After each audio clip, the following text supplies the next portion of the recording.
4 that accompanies these episodes on the website that they made to continue the conversation about student loan debt.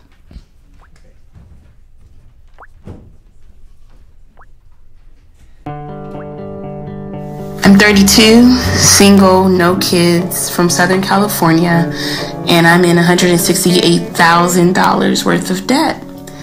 I have 2 bachelors, I have 1 master's, and 2 certifications.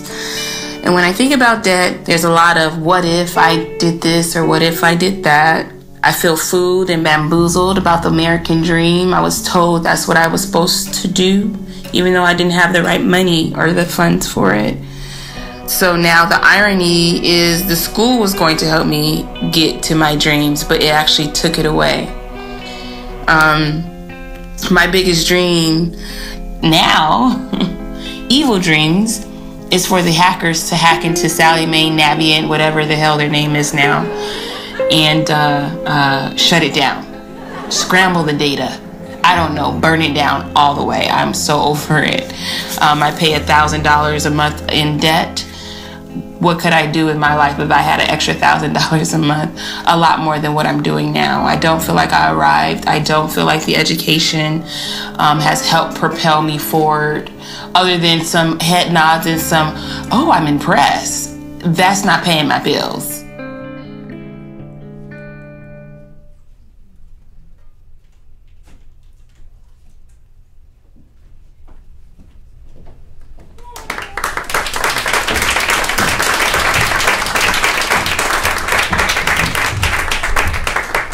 Hello, thank you for coming. I didn't hear from back there. Were we announced? Do you know who we are? Should we tell you who we are? Okay, I'm Samantha Henig. I'm the editorial director for audio at the New York Times, and I started the New York Times Podcast Club as a real live in-person event just for New York Times people last April, and then it has grown to become a Facebook group, and now this is the first time that we're bringing it into a room outside of the Times building, so that's very exciting for us.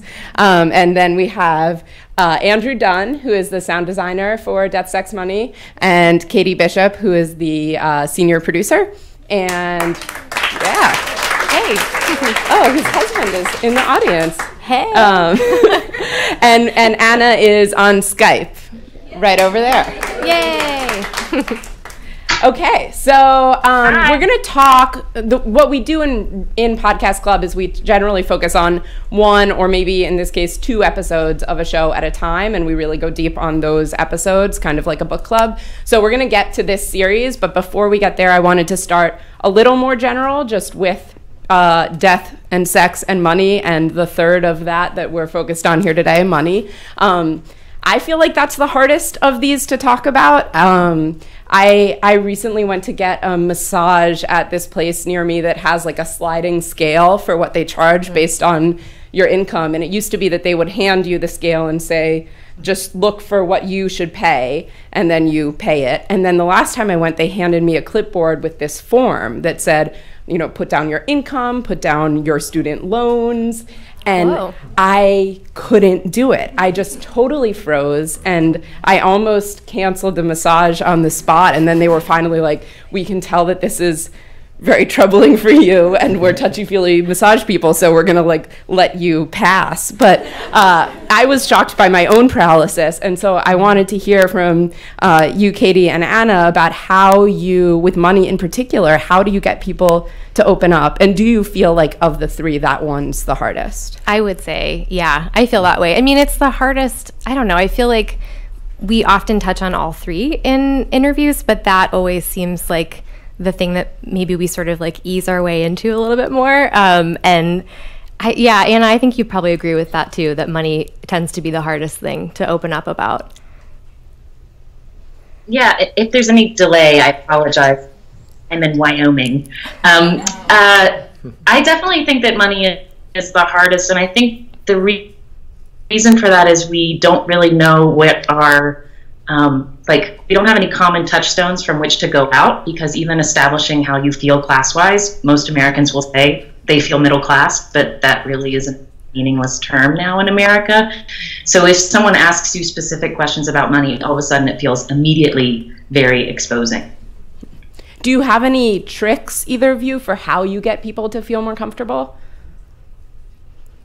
I think you just try to set up the idea that every life stage has its own very particular financial challenges, and so it's less about me saying, tell me what your salary is and then how much you spend on various things, and more like, how did it feel when you were 30 and had these student loans that you didn't expect and you found yourself delaying what you consider to be milestones of adulthood? Those are the kind of questions that I find most interesting.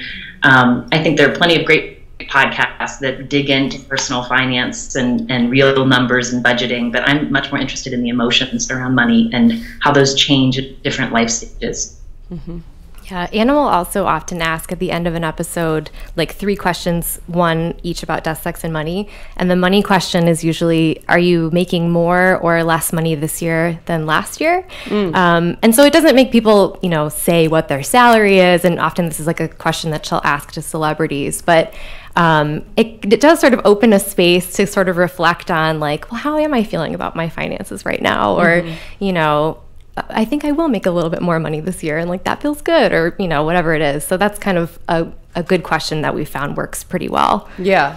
I mean, I was interested in this series. There was at least one moment where Anna asked someone what her salary was. I think it was in the second part, the woman who's about to pay off her loans. And I wondered, with those very pointed questions like that, is there some sort of blanket disclaimer that you often offer before the interview where you say, we're going to ask you some hard things, and if you don't want to answer, you don't have to? Because that obviously wasn't in there, but right. Is that communicated at some point?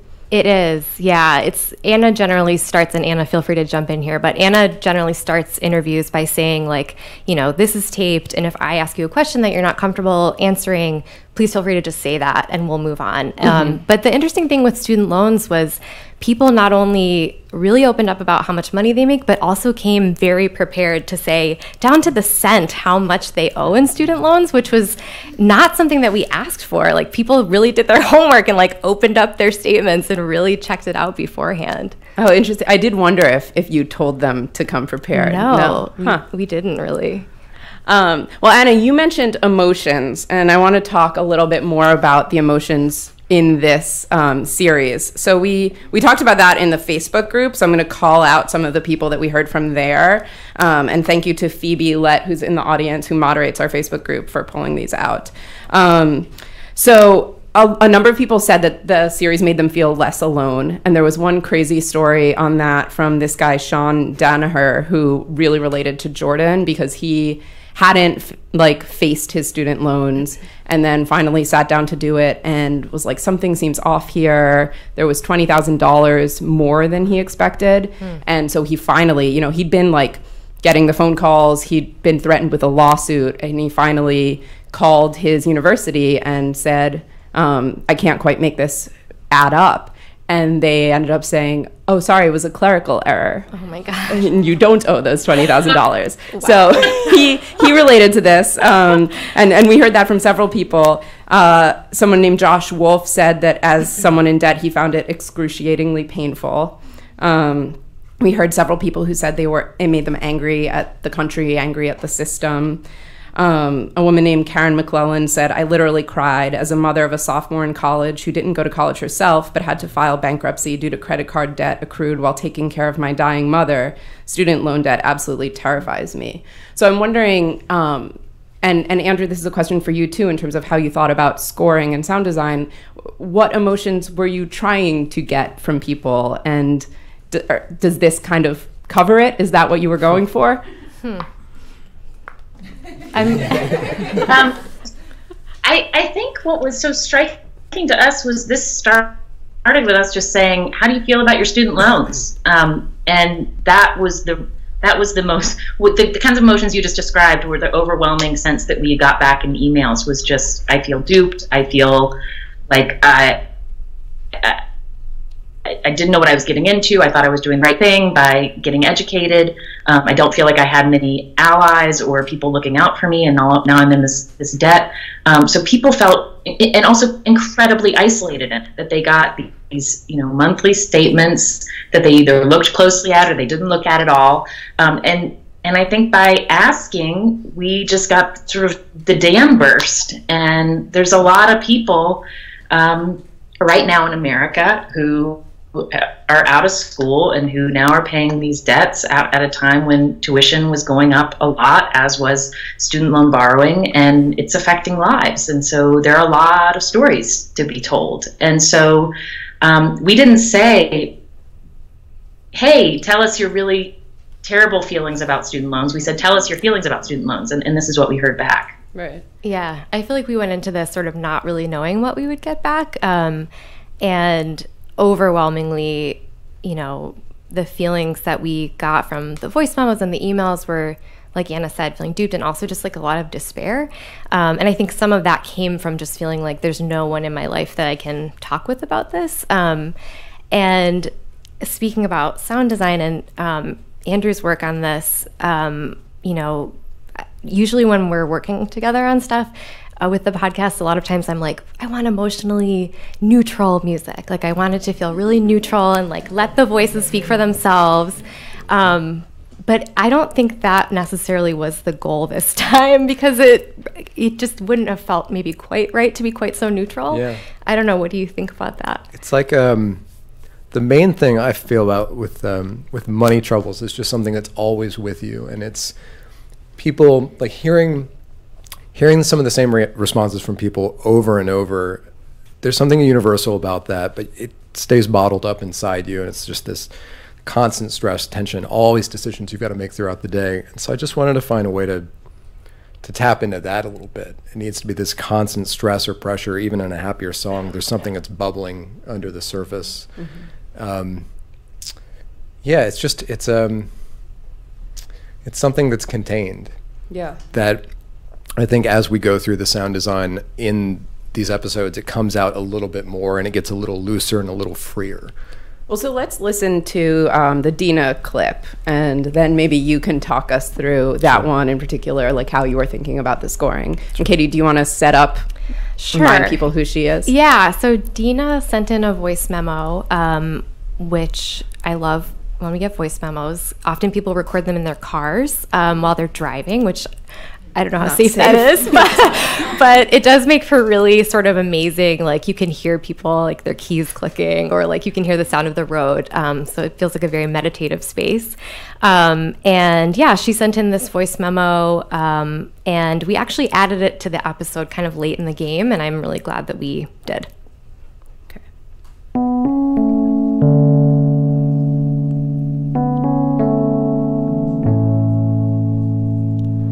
My name is Dina. You had asked how student loan debt has impacted your life, which is such a huge topic for me and my husband. We've been out of college for 10 years, and we have had some very difficult times where we did not know how to pay for. I'm sorry, this is really emotional. God, who knew? We haven't known how to pay for groceries or gas, or, like we felt like we were being really bad parents. So anyway, we're at a better place now, but still looking at it, we do the math, and we are going to have student debt until our son is graduating from college. I mean, we're going to be 60 years old by the time we're out from under this. And so you sort of feel lost, and you totally screwed up somehow because you just couldn't figure it out. And the rest of the world is making money and they're paying their bills, and there's this subculture of individuals that are book smart and world stupid. Or at least that's how it feels, because you're struggling so much to make ends meet. And it just doesn't make sense, because that's not what we were told. We were told that doors would open and you would get a good job.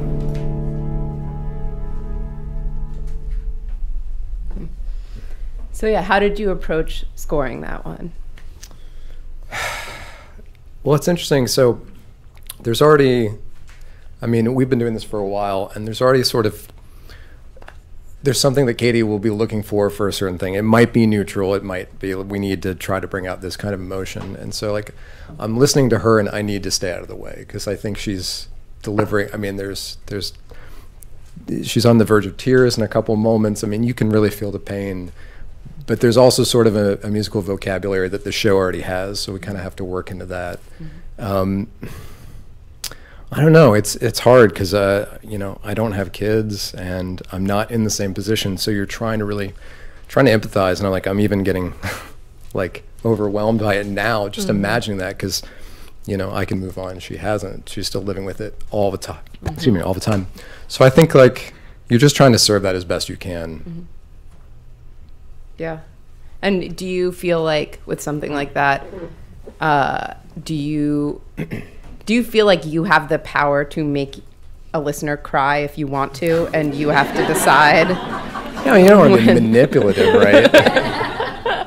I don't know. I mean, you just want to be authentic about it. It's like there is definitely a line. Like, if you feel like you're being played, I think it would ruin what she's trying to get across in her voice memo. And like, that's the last thing that I want to do is like put up some kind of barrier between you actually trying to understand where she's coming from. Yeah. If it makes sense. Yeah. Well, so, okay, turning away from the emotional. And oh, go ahead. Well, Andrew, will you tell the story of when you were mixing that part of the episode and just playing it over and over again in your home studio?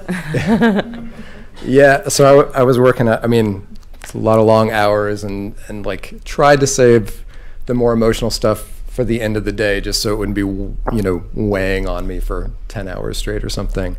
But so I started going through it, and I did my final, like, on the speakers, listen through this one, and I start hearing crying coming from the other room, which is awkward because it's just me and my girlfriend in the house. So, and I'm like, okay, I guess we're on to something here. Yeah, there were a couple moments like that, so on the right track. I'm curious how you balance the sort of the emotions that you want to evoke with this, and having it be just a place for stories, and then the reporting, the like potentially service. You know, did you talk about? It seems like a lot of the service elements went into the website. Did you talk about whether to incorporate more of that into the show itself? Yeah, I think this was it was a tough thing to figure out because for some people, student loans are like a part of their daily life, and they are very familiar with how loans work and what they are. And then for many other people, they don't have loans and they aren't aware of it really being a problem at all. And so I think we were a little wary of getting super in the weeds. Like, there were things that I thought were so fascinating that we learned that we just like couldn't cover in the episode, like things about taxes and, you know, bankruptcy and like all these things. But I think the important thing for us was to set up sort of the macro, like zoomed out look at the top of the first episode, just to sort of set up the scope of it. And then we pretty quickly just like narrowed and focused right in on these stories. But the website, I think, is a place where we did try to provide things like resources and, you know, really give people more data and numbers. And you could sort of take a quiz and find out where you fit, you know, statistically within your age group and stuff like that. But I think we didn't want to sort of take away from the emotional or sort of personal side of these stories by turning it into a news piece or something like that. Yeah. And so on the personal, and I have a personal question for you.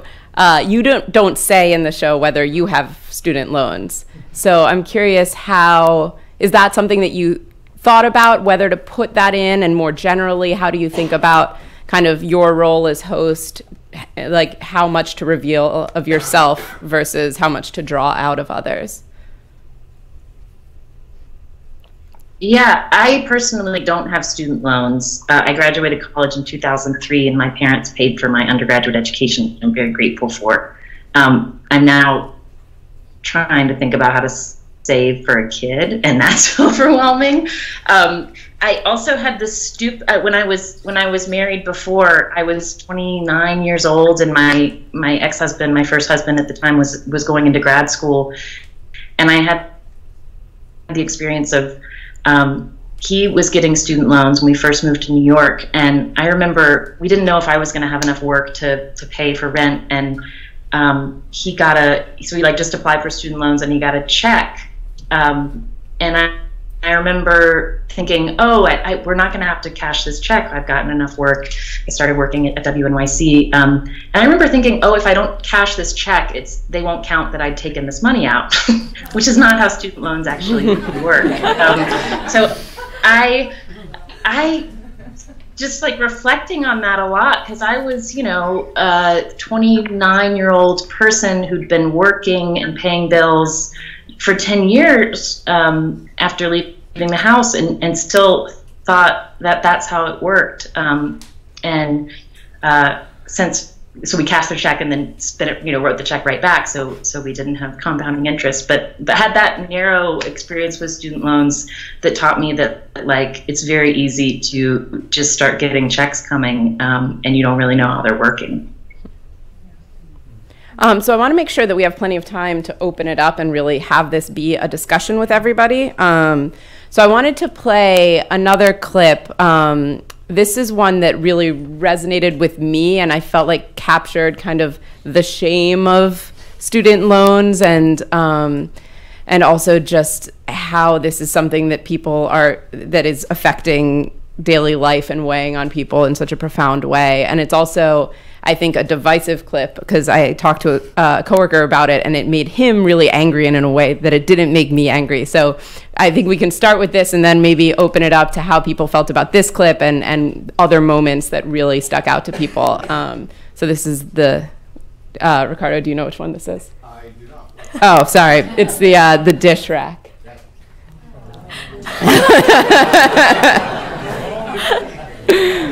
How does it feel knowing that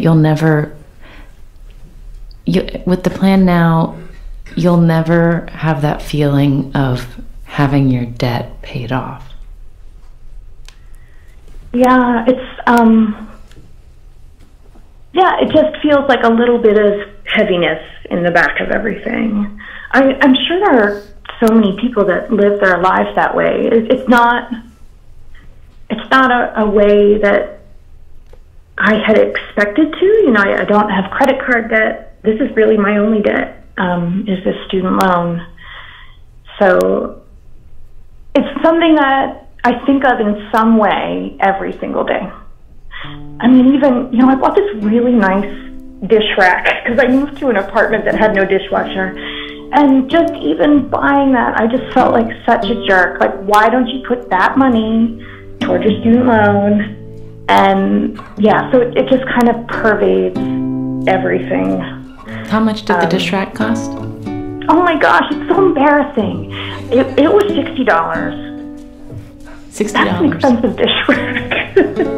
Alyssa followed up with an email after we talked. She wrote, "I couldn't admit it while we were on the phone yesterday, but that dish rack, it was $79.99. She added, "It is really great though." Still, you told me there are a lot of big things you're not spending on. I love it. She corrected the record. Yes, I know. Well, that's what makes it so clear that it's just like gnawing at her in this intense way. And can you tell everyone about scoring that one quickly before we open it up? It's another girlfriend story. She was very supportive. Very long days. Yeah, I mean, this was tricky because this was sort of like trying to find a transition out of that, because it's kind of light, and we're just trying to figure like, how do you get it? We've had all this heavy stuff, and you try to find a nice balance too. It's like, so you were saying like, can you make somebody cry? Part of it's feeling balanced, because the way that they edit the episodes together, there's like, in my mind, a clear trajectory. I mean, even when you have a lot of different voices, there's still like a narrative arc that's passing through all this. And so this one was just needed a moment of levity or something. So it literally was just like picking up the guitar, had no idea what to do. It's like, okay, so you're walking Bed Bath & Beyond, you're buying a dish rack, walking. Do I want to get it? Ooh, 80, but I need that. I deserve that. That's where it comes from. All right.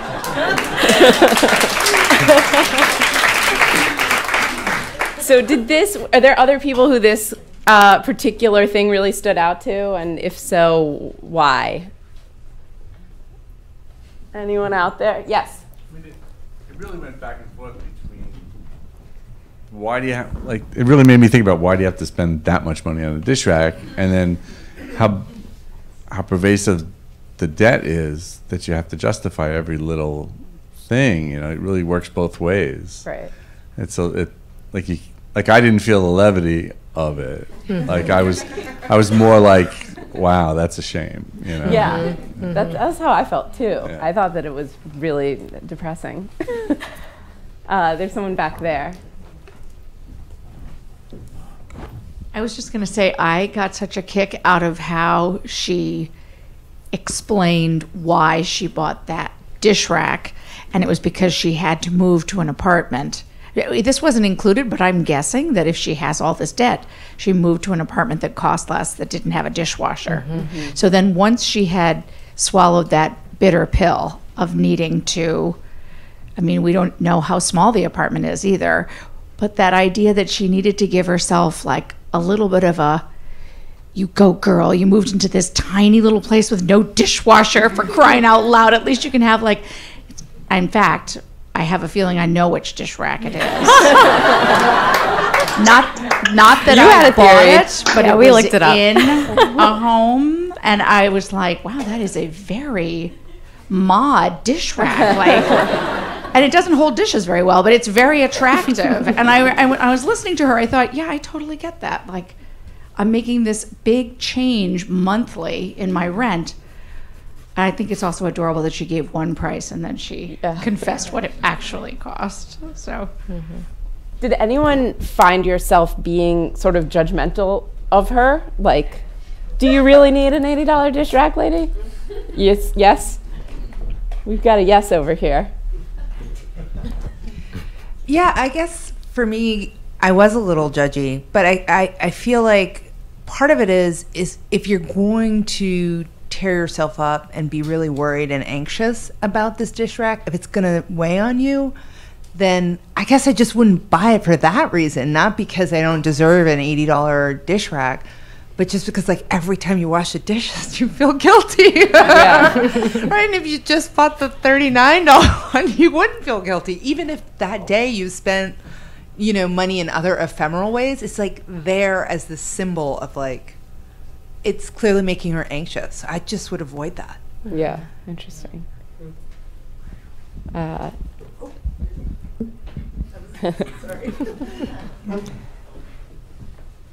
Lots of dish rack feelings. I like it. So many. I love it. I think this whole issue is kind of basically a paradigm for a lot of issues that we face. On the micro level, on the individual level, I was a little judgy because if I'd loaned $1,000 to a friend and they didn't pay me back, I could go talk to my other friends and we would all badmouth that person for a while. I don't think having student loans is anything to be ashamed of. I think willfully not paying them back is, because that money comes from all of us. It's our friends, it's our neighbors, it's other people who will never get an education, but that are paying into the system in some fashion or another, and that's who you borrow from. On a macro level, on a societal level, though, I think it's sad that this is where we've come, because I think left or right spectrum, education should be free. And that's a national security issue.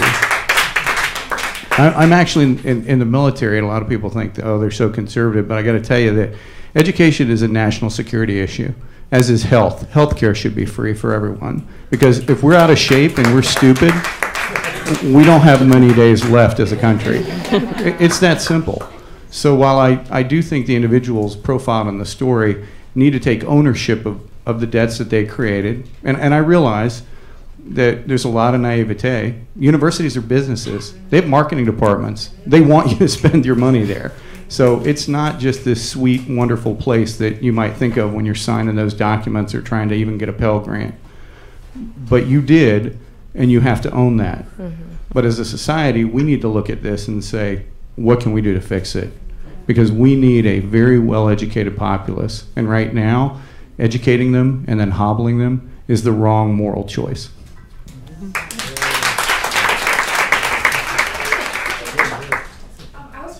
A question. I was wondering if you guys could talk more about the people that we're hearing from, like their stories. Like, why did they go to school? What degrees did they get? Like, the short video we watched was this woman had 2 bachelor's, a master's, and 2 certificates. Like, what did she plan to do with that, and why did she think she needed that many degrees? Or how did her plans change while she was getting those degrees to make it so she changed her career path, or she changed her education plan, that she needed that many degrees? I do feel like that's something that we heard more than once in our inbox, was just this idea that I think a lot of people maybe have or had, that the more education you acquire, the better off you'll be. And I think that's something that we're kind of taught. I mean, or maybe we used to be, maybe not so much anymore. But we definitely heard several stories from people who had gone back to school, not only because they thought that by obtaining more degrees that they would be able to get, better jobs, but also to avoid paying loans. That was something that we heard a lot about, was people graduating, feeling completely overwhelmed by, the first bill that they got, and realizing that you can defer your loans if you go back to school. You also acquire a lot more debt, but it's a short-term fix, and we heard that many times from people. I do want to welcome the online audience, wherever you are, to ask questions too. And there was a question over here. Yeah, please. I feel like we could talk about the dish rack all night if you guys are up for it. So on the question of whether I was judging her, I think my answer was no, because I linked her story to the larger tendency to want to shame poor people. For example, there's like, if you're on food stamps, why are you buying steak with those food stamps? If you're homeless, oh, she's dressed too well to be a homeless person. So I think we have a tendency, instead of questioning the larger issue, which is, why is this person unable to feed himself or herself? Why is he or she homeless? We try to put them in boxes and we judge them according to, they don't deserve to have nice things because of their state of poverty. So I kind of put that story within the larger framework of that issue. Although I want to be careful not to link this individual too closely to those sorts of people, just because from what I remember about her story, I was judging some of her choices about how much to take out and things like that. But I want to distinguish that from like the fact that because you're poor, you don't deserve nice things. And we have a question right here. Or comment. This episode made me somewhat annoyed, and I wonder if it's a generational issue. I'm Gen X, and I'm assuming most of these people were millennials, and I felt like when I went to college, I had to stay in state. My parents said, you can't go anywhere that does, you can't have a degree that does not link to a specific job. So they paid for a little bit, but I mean, I lived very poor, and then I also saved up to pay for my grad school education, and I feel like I had to take care of myself. And I knew, of course, I would have these loans if I applied for them and if I did that. But it seems like I don't know if I don't want to blame a generation, but it seems like they've had it pretty easy, and a lot of them, feel like, oh, well, I can just get this. And they have no idea. It's going to get worse. I mean, I'm a female executive, and if they have any idea, if you're a woman and you're a female executive, you know how hard it is out there. I graduated like late 80s and early 90s, and we were sold a thing of, oh, if you go and you do your MBA and you do all these degrees, you're going to have all these great opportunities. And that's a joke.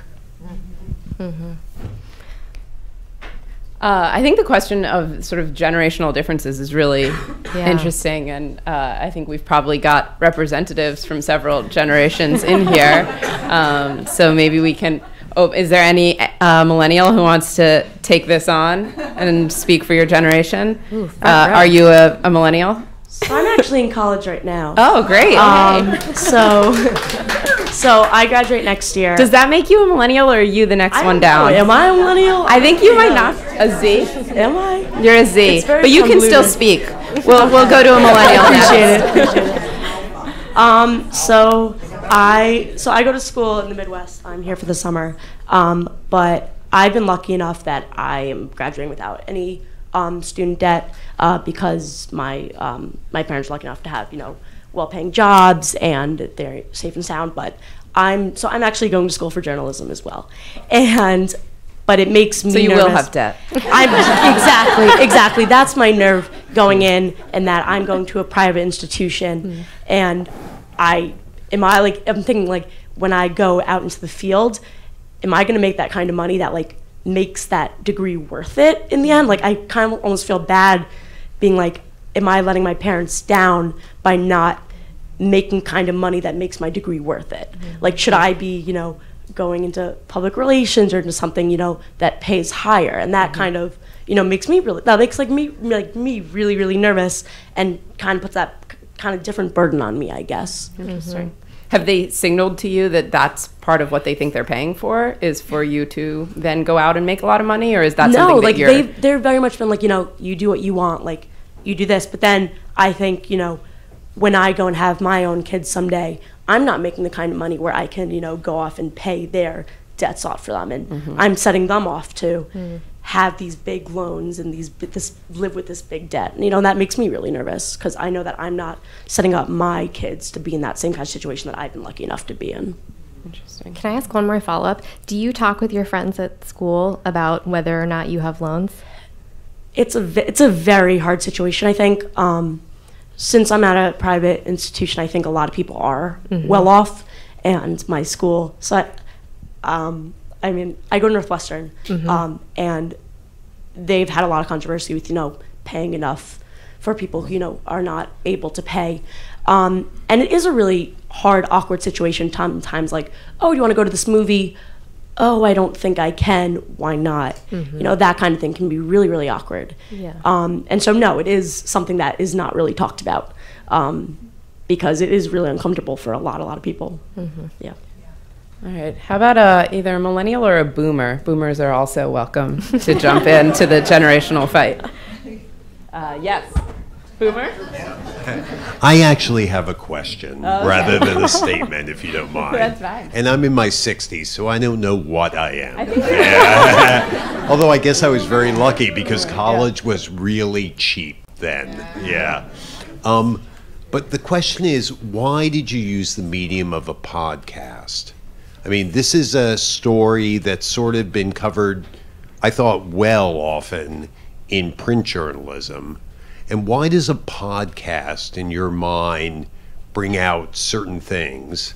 And I guess, were you satisfied then, after it was done, that your goals were met for the podcast?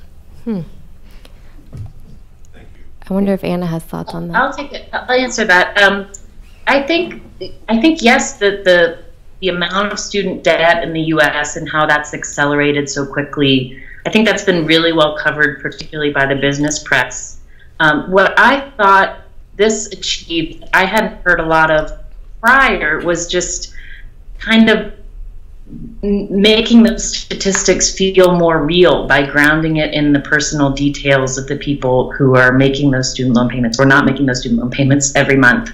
And how, if you read a report from the Fed that says, people with student debt are not buying homes and delaying marriage, etc., that's one thing. But if you hear voices and hear kind of a tapestry of different people's experiences, and I think it gets at something important, which is like just the way that the promise of higher ed and what people thought they were getting when they took out these loans, how that's being questioned really fundamentally now in this moment.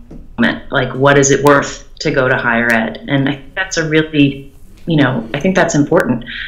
So I think we did achieve that, and I think but the digital component that we built out, we wanted to make sure it was like, it didn't even give you the sense of this is 16 stories or 20 stories of voices. We wanted you to get a sense of just the volume of responses that we got. So that's why we made a map, and that's why we did this quiz to help people understand where they fit. I want to actually throw a version of this question out to the audience, which is, I assume that a lot of you listen to a bunch of podcasts and that's why you're here. So are there other podcasts that you've listened to that take on similar issues in a different way, that you think complement this well, or other parts of your media diet that kind of fill out this picture? I mean, I'll throw one out there, which is Bad with Money with Gabby Dunn. Have people listened to that one? It's a very different approach. It's like very personality driven. Gabby Dunn, who's the host, has a very strong personality, and she is, as the title says, really terrible with money. And so it's basically about her not even seemingly trying to get any better at it, just like kind of talking it out. And it's more lighthearted unless you like really step back and you're like, this is sad. But she's a comedian, so she doesn't make it seem sad outright. But anyone else? Yes. Hi, my name is Rose. Rose Reed. I work in podcasts, and I feel like these two episodes were very different than a lot of other money shows, and I forget the name of the guy that has that big money show on the radio. And Dave Ramsey. Yeah, Dave Ramsey. I felt like this was the closest that Death, Sex, and Money got to Dave Ramsey, and I did feel like these two episodes tapped into something. I definitely am that listener that's like, how much do they make? How much do they have in their savings? Like those details, and I loved how this one fed those details. Like people really, because it got to such a personal. Well, you described it earlier, how people were so willing to say that, those specific sense. But I think that these two episodes really, I felt like this was nothing like I had read in print, that it really brought home a much bigger impact into the, I hate to say it, scam of the college debt, and like what these banks, and to me, I was thinking like, I thought at the end, Death, Sex, and Money could say, and we're looking at you, New York Times, to like do something, asking the journalists to do something really specific about like how much of this money, when you talked about the personal debt versus student loan debt, and student loan debt was bigger, that like blew my mind. I've been like, that's been my cocktail party fact for the last 2 weeks. And I think that shows like the iceberg of like this fuel of money, and like how much of our money in our bank systems, like what percentage of that is student loan debt compared to personal debt, and can we talk about that more?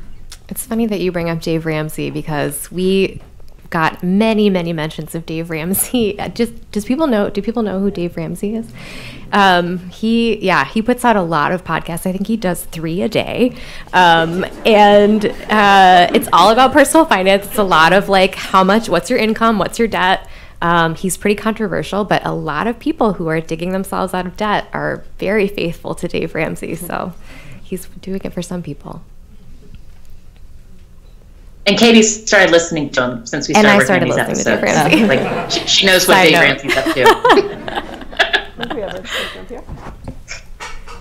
Oh, I guess I just wanted to share that it's not specific to money per se, but I also listened to The Weeds, and it talks a lot about healthcare, but they also recently went to Kentucky and just started talking to people about the healthcare and system and how it was affecting their lives and everything.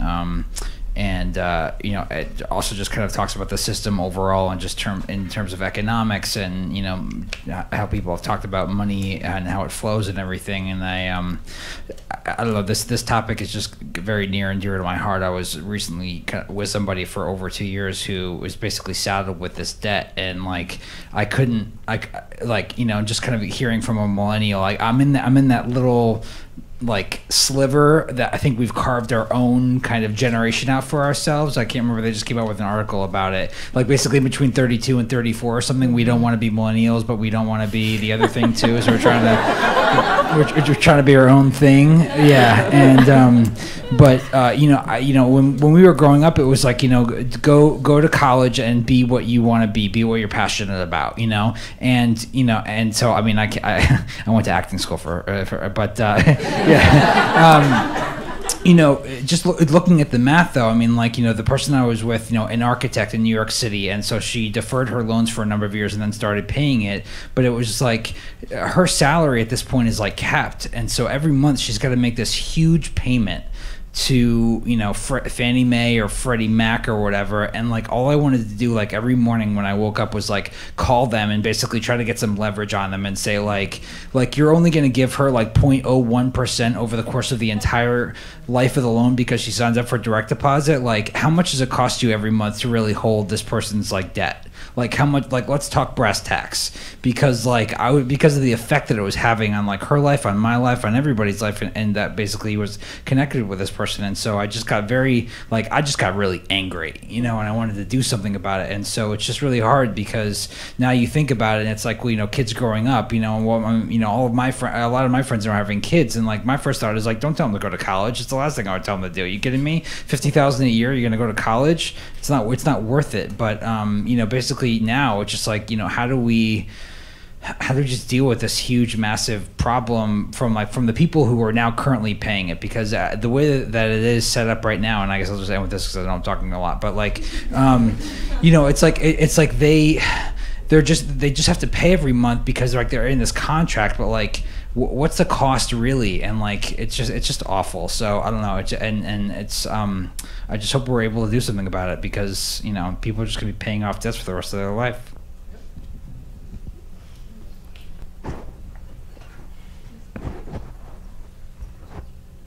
As a boomer and someone who fortunately didn't have debt for college only because I was in a severe car accident. It wasn't a way to get a degree, but I was able to get a master's out of it as well.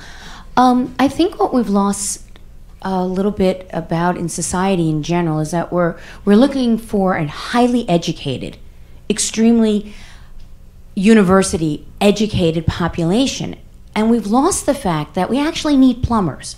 You know, the doctor can't fix his own toilet, and once the plumber gets sick, he needs a doctor. But what we've lost is that we need each other, and that it's not truly just that who is educated. And I think we've put such a burden on kids. Going back to the young woman who spoke about being in a journalist school, do you have to have a journalist degree to be a journalist? Do we? Or are we saying now everything must be highly educated? And I'm wondering where we went. Back in the back. Hi, this is just a question about making the show. When I was listening, I was deeply affected, and I think many of us were deeply affected by some of the stories. And I'm just curious, for the three of you, how do you compartmentalize what you're hearing? I think about the woman who shared about her father committing suicide and how that allowed for her to pay off her student debt. And I'm just curious, when you're making the sounds for the show, or as you're listening to these stories, how you listen and empathize, but then don't take it home with you. I'm just curious how that affects the process of creating the show. Or do you take it home with you? Or do you? Yeah. Yeah, you did. Yeah. We all took home.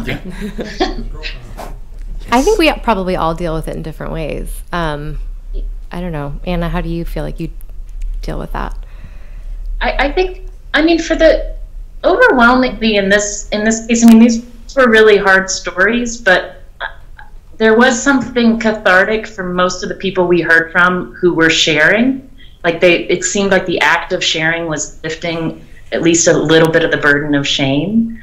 So in that way, it didn't feel completely overwhelming. I do remember that the interview I did with a woman who we called Vivian, who's struggling with her private student loans, who married her ex-husband after they divorced because her wages started being garnished. She couldn't afford to be a single mom with their 2 kids, and they got remarried, and then that affected the calculus of his loan payment, so they were getting ready to get divorced again. That conversation, I remember feeling very, very overwhelmed, and also it took a long time to get off the phone because I wanted to make sure, wanted to understand what the rest of her evening was going to be like, and that she had immediate support where she was. So it's those conversations that really, the ones that feel like someone is deep in it and might not have support directly in their lives. Those are the ones that lead us to regularly check in and feel heaviest to be. Yeah, I mean, this did feel pretty heavy. And I spent a lot of time in our inbox, and we had another person, Destry, shout out to Destry, who also spent a lot of time sort of sorting through the hundreds of stories that we got. And yeah, like it does take an emotional toll, but I guess at the same time, like that's, it's kind of part of, you feel a lot of empathy for these people. And I don't know, I guess like, thanks to my husband who's here for like cheering me up after reading through some of those stories. Yeah, it's hard. I like to practice a lot of gratitude, so feeling grateful for my situation definitely helps. But it's funny because like by the time I get an episode, it's usually there's a rough assembly already put together before I start like fine-tuning and editing and mixing. And so I'll just dive in, and it's a very technical process. So I'm not really feeling the story. I'm hearing it. And with this one in particular, though, there are moments that just jump out at you that you just can't ignore. And I remember like the suicide story was really, really tough. Yeah. And trying to find like, how am I going to find music for that? Like, because that one, I mean, again, you really want it to be authentic, and I wanted to stay out of her way, but it was really, really difficult. And that one just the entire day, like I knew I had a deadline, I had to get something in there, and I waited until 3 a.m. to finally start doing it. It took about that long for me to like, what else can I do first? What else can I do first? Do this, that edit I could make a little better. And then finally I'm like, okay, we just got to do it. And yeah, didn't really sleep that night. It really stuck with me. But again, you know, like there is something you can tell as you listen through the tape, and I got to listen to a lot of raw tape, that there's a change that happens throughout the course of an interview. You can feel a weight, even if it's just a little bit, is being lifted just by sharing. Yeah. Well, and that's a great transition to some sharing that we want to do of your own stories and your own debt numbers for those of you who went into the confession booth and told us about your debt. So we're going to play that, and then you can feel free to share whatever you want with each other over drinks. 90,000. My daughter owes 30. For my son, it's 45. I'm a 42-year-old woman, and I won't be paying off my student loans until I'm well into retirement age, and I'm a little scared about that. So the only reason I don't have any student loans is because when I was 19, I was in a car accident. Unfortunately, in the car accident, the people who hit me died, but I was awarded a settlement. And it was only because of the settlement that I was able to pay for my college, my bachelor's, and then my graduate degree. I do not have any student loans. I am extremely fortunate that my father, he financed my education in full. I was lucky enough to go to a school that had 100% need covered by grants. I had to take out a few loans, probably around total like $5,000 across the 4 years. My student loan debt secret is that I have no student loans. I went to a school I can't afford, and for some reason I'm ashamed of that. All right. Well, thank you, Anna, for joining us. And thank you, Katie. Thank you, Andrew. And thank you, guys. Oh, and one bit of housekeeping, sorry, before you share things over drinks, is please join the Facebook group, the New York Times Podcast Club. And this week, last week was when we discussed this series. This coming week, we're discussing 30 for 30, which is the ESPN, and we're discussing the episode On the Ice. So go on to Facebook, search for New York Times Podcast Club, and you'll find the discussion there. Thank you.